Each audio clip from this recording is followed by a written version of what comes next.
صباح الفل يا بطل. لو فاكر ان البورصة دي عبارة عن ناس بتزعق في التليفونات وشاشات معقدة زي اللي بتشوفها في الافلام، تبقى لسه ما تعرفش اللعبة.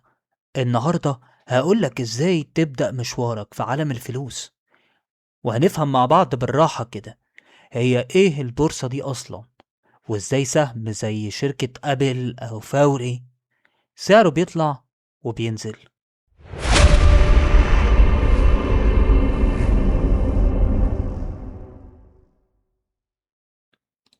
يعني ايه بورصة؟ ببساطة كده، البورصة دي سوق زي أي سوق. تخيل كده سوق العبور أو وكالة البلح. الموضوع كله بياع معاه بضاعة ومشتريين معاهم فلوس. البورصة هي بس البضاعة هنا مش خضار ولا قماش. البضاعة هنا هي حتة من شركة. السهم هو عبارة عن، أو بالبلدي كده، كأنك بتشتري طوبة في الشركة دي. هو ده البضاعة بتاعت البورصة، الأسهم. هي الشركات بتروح البورصة ليه؟ الشركات بتبقى عايزة تكبر، تفتح فروع جديدة أو تصنع منتج جديد. بدل ما تروح تستلف من البنك وتدفع فوايد تقطم الظهر، بتقول للناس تعالوا شاركوني بفلوسكم وخدوا أسهم، ولما نكسب كلنا ننبسط. انت مصلحتك فين؟ احنا كمتداولين بنشتري الأسهم دي وهي رخيصة، ولما الشركة تشد حيلها والسعر يرفع بنبيع ونحط الفرق ده طبعا في جيبنا. طيب، تعالوا دلوقتي نشوف أهم حاجة في الموضوع ده كله، العرض والطلب، الخناقة اللي بتحرك السعر. الموضوع ده أساس التحليل الفني، وسؤال مهم جدا: ليه السعر بيتحرك؟ لو نزل خبر إن شركة إكس مثلا كسبت كتير، هتلاقي الناس كلها بتجري عايزة تشتري، يبقى أنا عندي مشتريين كتير.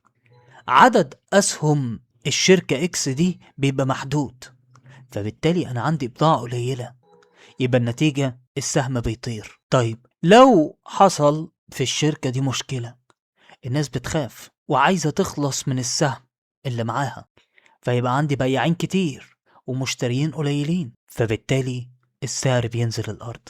هو ده ببساطة كده العرض والطلب. وعلى فكرة ده في السوق العادي هتلاقوه برضه، كل ما البضاعة كترت في السوق كل ما سعرها بينزل، كل ما البضاعة بقت قليلة في السوق السعر بيطلع.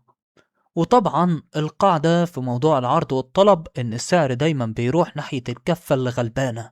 لو المشتريين أقوى السعر يرفع، لو البياعين أكتر السعر ينزل. طيب مين اللي في السوق ده وفي عالم البورصة؟ في عندنا الحيتان أو المؤسسات والبنوك، ودول بقى اللي معاهم المليارات، لما بيتحركوا بيتحرك السوق معاهم.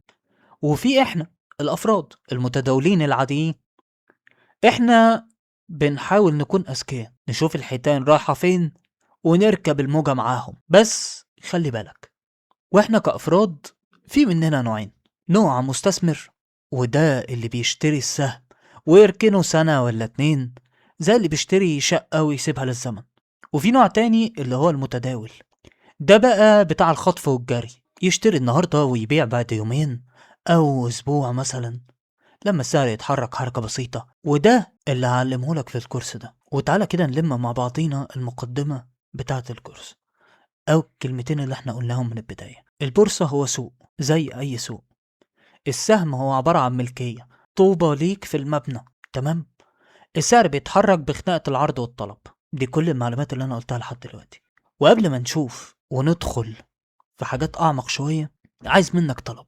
لو أنت وصلت لنهاية الفيديو ده، افتح جوجل واكتب اسم أي شركة بتحبها: أمازون، فوري، أبل، فودافون، وشوف سعر سهمها النهاردة كام وبكرة كام، وقول لي لاحظت